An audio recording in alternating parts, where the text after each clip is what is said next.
So if you have been a Turo host by now, you probably already realized that it can be very time consuming.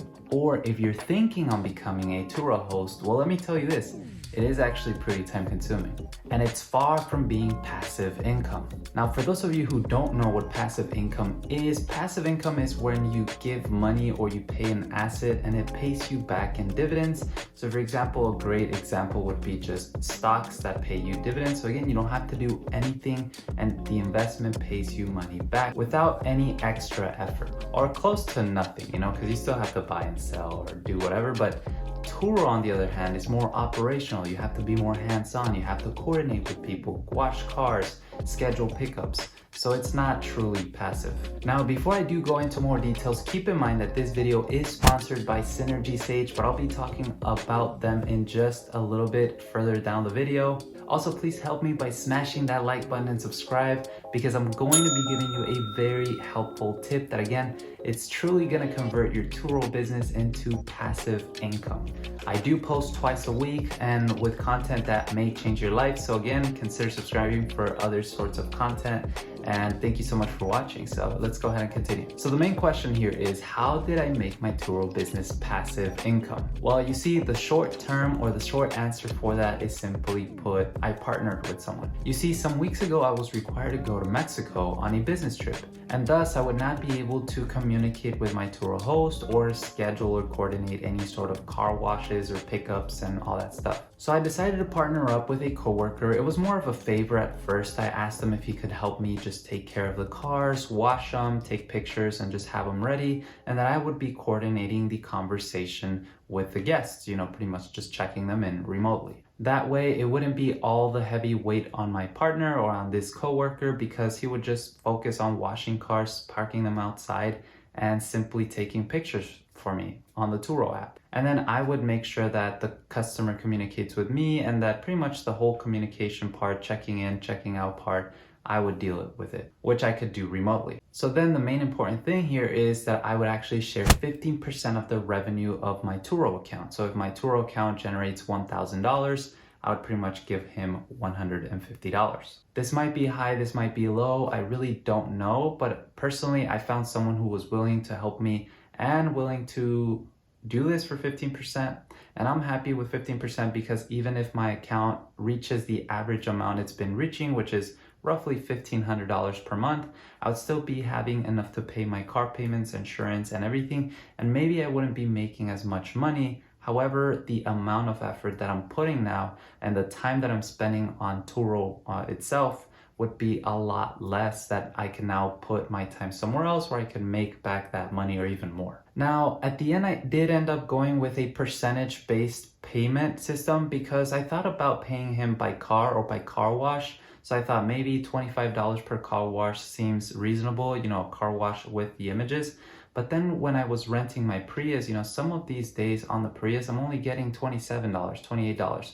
So it makes no sense for me to actually be losing on those trips. So again, really, if somebody was only booking my Prius for one day and I'm only getting $28 for it, then I'm pretty much losing money. And I don't know if you guys know who Warren Buffett is, but supposedly there's 2 rules that he recommends to any businessman out there, and that's simple.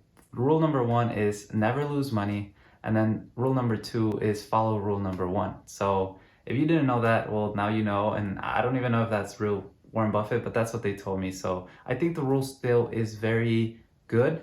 And so anytime I'm doing any sort of business, that's my philosophy. I never want to be losing money. I don't want to be losing money right now to make money later. It's no, if it works now, it will work later. And if it doesn't work now, then I'm not interested, simply put. So finally, I ended up deciding that 15% would be a reasonable amount for Turo. On average, if we do a good month, he would be getting anywhere between $23 to $30 per car wash or per car or per trip, which seems very reasonable. And I think it's fair for everyone because he's happy, I'm happy, and we're all happy. So he decided to help me and I went ahead, trained him in the app. It was fairly simple, just taking pictures. It's really not rocket science. Now, on the other side, you might be saying, hey, yeah, but you still have to coordinate with the customer and communicate with them and check them in and check them out.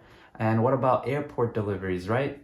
Well, unfortunately, airport deliveries or deliveries are non-compatible with this system that I placed. Now, the main reason for that is because if I were to add my partner into my insurance policy because the cars are under my name, then my insurance policy would go up and I don't want to be dealing with that. So in summary, what I ended up doing was just suspending all airport deliveries and any sort of deliveries, which either way, you don't make that much money because even if you bill the $120 airport fee or delivery fee, sometimes Uber is $40 to $50, at least in Vegas. And that's already $100 in Uber fees plus your time, plus it's just too much work, So if I could have someone just go and pick it up and drop it off at the same location, it's much faster, easier, less time consuming, and it's easier for this person to just wash them and clean them and charge the cars if necessary. But to get to that point that you were saying, or that you're probably thinking, hey, yeah, but you still are getting involved, it's not truly passive.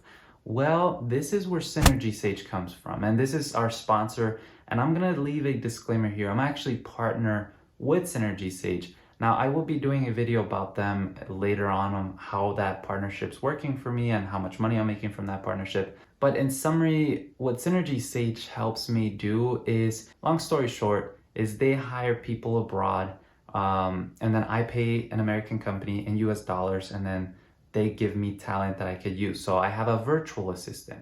And a virtual assistant, if you haven't heard, is a person who's your assistant, but just located somewhere else. So you call them, you schedule tasks for them, and they help you with all your tasks and pretty much fulfillment of anything that you need, pretty much. But for the fraction of a cost. If I were to get an assistant here in Vegas, I would at least have to pay $12 to $13 per hour. Roughly a part-time would still be somewhere between $1,500 to $2,000 per month, which is just unreasonable. But with Synergy Sage, I can actually pay anywhere between $700 all the way to $1,500 for a full-time assistant. So the cost is definitely a lot less. And so these are bilingual people that are highly trained in customer service that just help me. But in summary, I just went ahead and told them, look, you're gonna get a booking 1 or 2 days before. You're gonna send this pre-written text. On the day of the trip, you're actually gonna be calling the customer and you're gonna be explaining that you need an ID and a selfie. And then you're gonna coordinate with this other partner that I have, just making sure that the car is washed and ready to go. And when they return the car, you're simply gonna check them out. This is the process. I did a little Word document, 5 simple little steps, and then you're gonna coordinate back with the car wash guy or the partner in Vegas to see if the car was returned fine. Now the guy in Vegas, obviously I did tell him there's a checklist that we try to, make sure there's no damage, and that's it. I mean, that's how I coordinate my reimbursements. That's how they coordinate with each other. I'm nowhere in the picture, so nobody should be calling me. If anybody should be calling is themselves, right? So they coordinate with themselves, and all I do really is that's like nothing, right? Really, I just call and check up on them, like, hey, how's everything going? Everything good? And if they don't call, I probably don't call. But this system works because my virtual assistant takes care of the customer, the checking in and the communication, and then my partner takes care of all the car washes and all that stuff. Now you might be asking, well, why doesn't your partner just take care of all the Turo business? Wouldn't that be easier? And if you find someone that can do that, then yes, that might be easier for you. But in my case, my partner actually doesn't speak very well English. So I just took advantage of the opportunity. Plus, it would cost me more, right? So if I'm asking more things from him, probably he's gonna want a little bit bigger piece of the pie, which then may not be as profitable for me. In my case, for my virtual assistant, since I'm already paying my virtual assistant for other tasks that I need to do for work or for just my YouTube channel, I think Turo was just like an add-on that didn't actually increase any of my expenses. So in summary, if you just skip the whole part of the video, or if you're not gonna get anything out of this video, well, at least just listen to these next few seconds. Really, the system, the way it works is I found someone who washes the cars, takes pictures for them, and then I have a virtual assistant in Mexico in this case that just communicates with the customer, sends pre-written texts, and then they both communicate with each other. And then that is a formula for how my Turo business is becoming passive. The last time I had to wash a car was probably 4 to 5 weeks ago. And then the last time I had to speak with a customer, probably you still get sometimes a little bit involved if there's questions that your virtual assistant doesn't know or doesn't understand. But the more that they train and the more that they go through certain things, the more qualified they'll be and the less calls you'll get. But again, the amount of time, if before I was maybe putting 4 to 5 hours per week on my Turo business, well, now I'm probably putting like 20 minutes a week really on my Turo business. And that's great because now I can spend those 20 hours that I was spending per month on building YouTube channels or on my other projects. So just so you guys also know, when I came back from my trip from Mexico, we had made now, because it's a team, $1,900 in Turo revenue. I ended up paying the car wash guy $300 in cash, pretty much, for helping me. That was his fair share. And of course, we all went to eat dinner. Well, just me and the car wash guy, because the guy in Mexico is actually, in Mexico. But he was very satisfied and happy. He said that he would be willing to help me even further. So that's how we're gonna be pushing our Turo business now forward. Now, the reason I'm also sharing this is because there might be a lot of Turo hosts out there, and especially if you're in Vegas. So if you're in Las Vegas, definitely feel free to reach out to me. And I'm actually thinking in making this a business, a legit business out of this. So managing other people's fleets, because I already have the workforce in terms of customer service, and it's always easier to just find someone who can help us coordinate car washes. And even if it's in Vegas, it would be a lot easier because I already have all those people here. This could be a legit business and a new side hustle for me. Not to mention, this could also be an alternative option for anybody thinking in exiting the platform simply because they don't have time, or simply because they just don't like Turo or the day-to-day operation of Turo. And so this could be a good alternative of, instead of just exiting and selling all your fleet, you could keep your fleet in autopilot. Yes, you will earn a little less, but at the same time, you'll still stay within the industry, and hopefully you would be making some money, of course, right? But let me know what you guys think. Do you guys really think this is truly passive income? Also, do you think this is dumb, or have you ever tried something similar? I know that there are some managing companies out there that manage your Turo fleets already, so this is not like a big discovery on my behalf.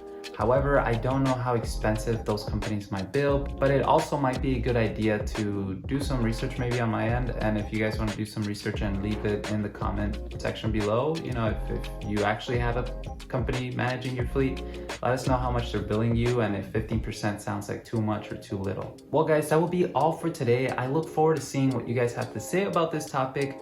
Also, if you're interested in getting a virtual assistant or simply hiring an employee that could help you with your business abroad, then Synergy Sage is the place to go. Like I said, I'm a partner. I can give you guys a very, very good discount, some temporary months just for you guys to try it out. The Synergy Sage website link will be on the description on this video. So again, feel free to just let me know or reach out to me via Instagram if you're interested in that. Don't forget to smash that like button, subscribe. Thank you so much for watching until the end. And I hope you guys have a great week. See you next time. Peace.